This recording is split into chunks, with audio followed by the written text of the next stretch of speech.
Thought I'd share with you a quick shot of the laced hubs and rims, new spokes of course. I've talked about some of this I think before, certainly the hubs when I powder coated them.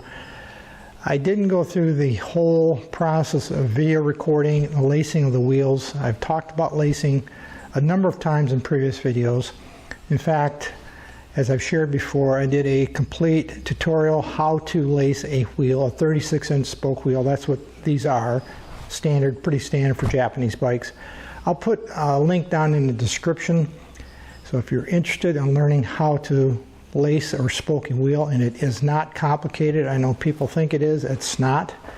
You can do it. If I can do it, virtually everyone watching this video can do it as well if you take your time and follow the instructions as I laid them out in that video. Again, the link will be in the description. So I didn't record going through these two wheels and lacing them and then truing them up. Just to suffice it to say that it was a pretty quick process, 35, 40 minutes maybe each, including truing. It really is that straightforward once you understand the process. I think I've talked about the wheels before in a previous video, or rather the tires in a previous video. So what I'm going to do now is I will be mounting the new tires on these rims, new tubes of course, and preparing now to install the wheels on the bike. So the next time you see these two rims, they will have the tubes and tires installed.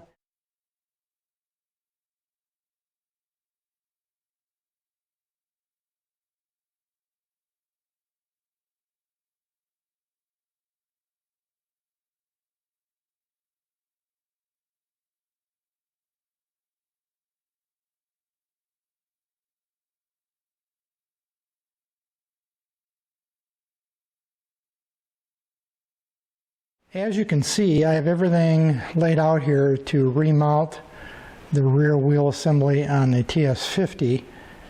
Of course, we've talked about the wheel and the hub and the spokes. I've got the brake backer plate over here ready to go. The brake shoes are remounted.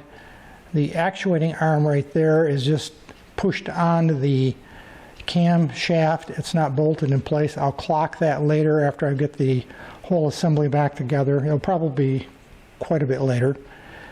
Sprocket, of course, I powder coated that in a previous clip. New locking washers or tabs were used, which are still available from Suzuki to reattach the sprocket to the hub. The nuts and bolts there are original but just replated. The adjusters here, one of the two, those are new. One of the two is NOS, the other is still available from Suzuki. A little bit pricey, but those are brand new, as well as the adjuster bolts and nuts still available. Original axle, a new nut, and a cotter pin or split pin. The nut and the split pin are still available from Suzuki, as well as the cushion hub right here, which will fit, that rubber hub will fit in the back side of the sprocket. It's a relatively straightforward assembly. I'm not expecting any trouble putting it back together. Let's take a look over here, how I've got the bike supported.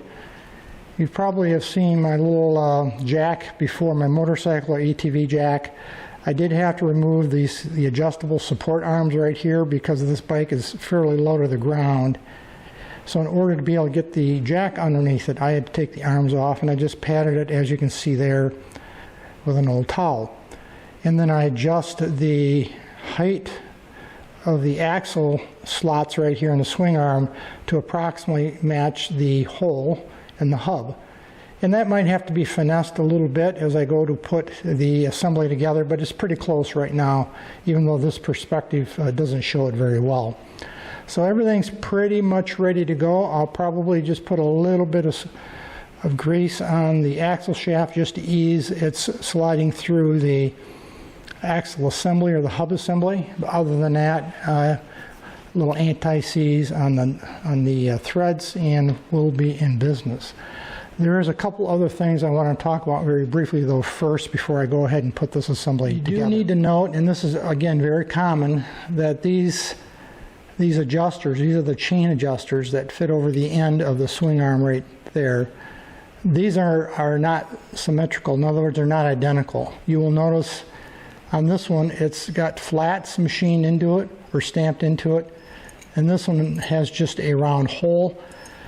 That is to allow for the squared section of the nut that fits in the hub as it goes through there, through the swing arm. That squared section of the nut will come through and align with this to prevent that nut from turning.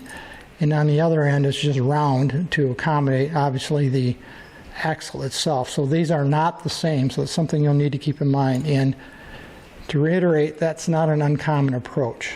The other thing I wanted to share with you is this is some of the original hardware that came off this assembly. These are the two adjuster bolts right here with the nuts.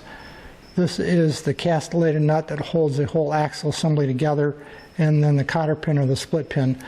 This is not original because it's quite a bit larger than the OEM one that I purchased to go into the end of the axle. So again, not terribly uncommon to have those replaced during the life of the bike.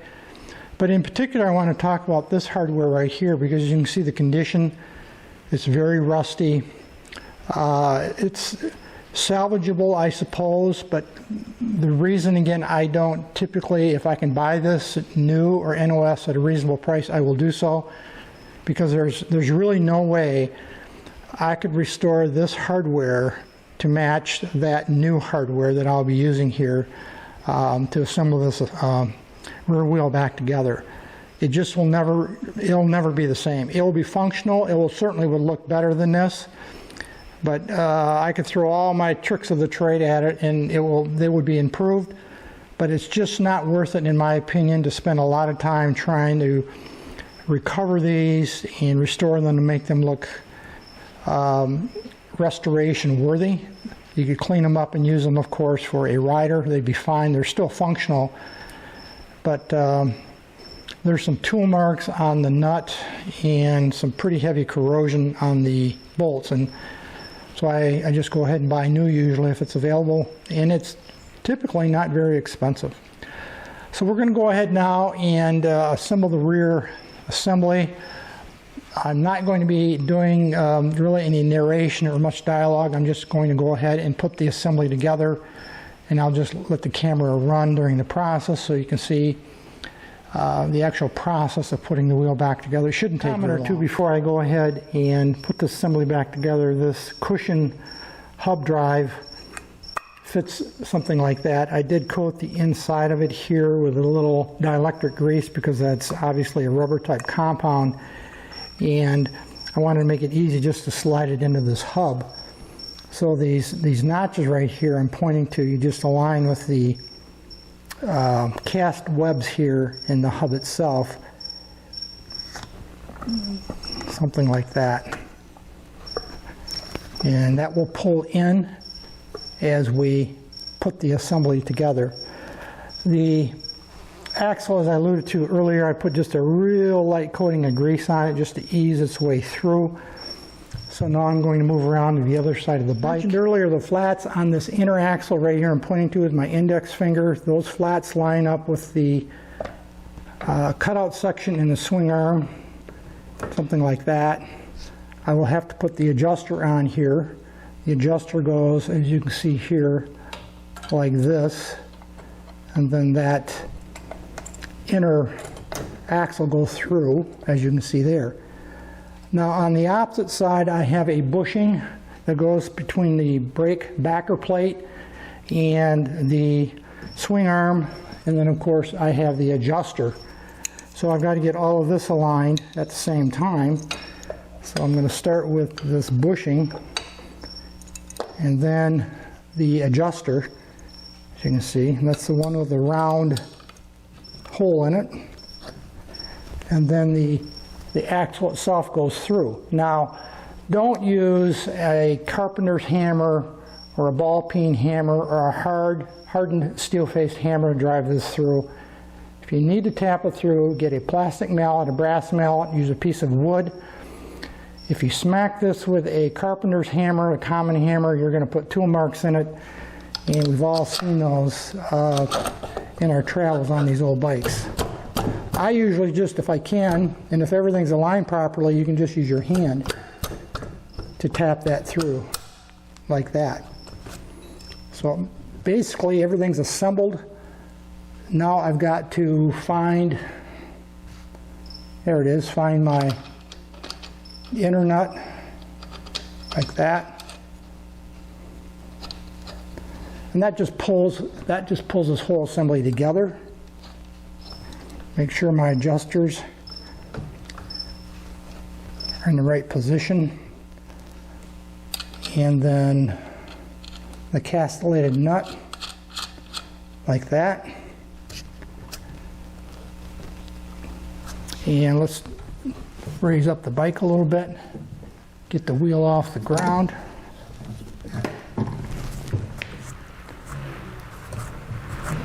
And you see, perfect.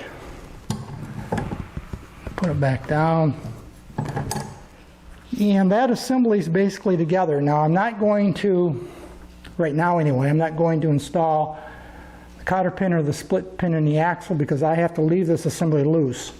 The reason I have to do that is I don't have the chain. I don't have the front sprocket yet, so I've got to get those pieces together before I can go ahead and finish getting the alignment together and getting things mounted correctly. So it's all in place for now. It's not going anywhere. And I'll just snug up these adjusters just a bit. Snug this down, finger tight. And we'll consider this at this point assembled. And like I said, I'll come back later and I'll install that, so I won't lose that split pin or that cotter pin for now. Very simple assembly, very simple to do. Take your time, think it through, lay out your parts, have everything lubricated if you need to lubricate it before you start. And as you can see there, it just kind of slides back together. I'm going to end this video at this point, folks. We'll pick up in a video or two with doing the same thing on the front wheel so that we can get the little TS50 back up on its feet. And then we can move on to further final assembly. Any issues, questions, thoughts, drop me a note. Otherwise, as usual, thanks for watching.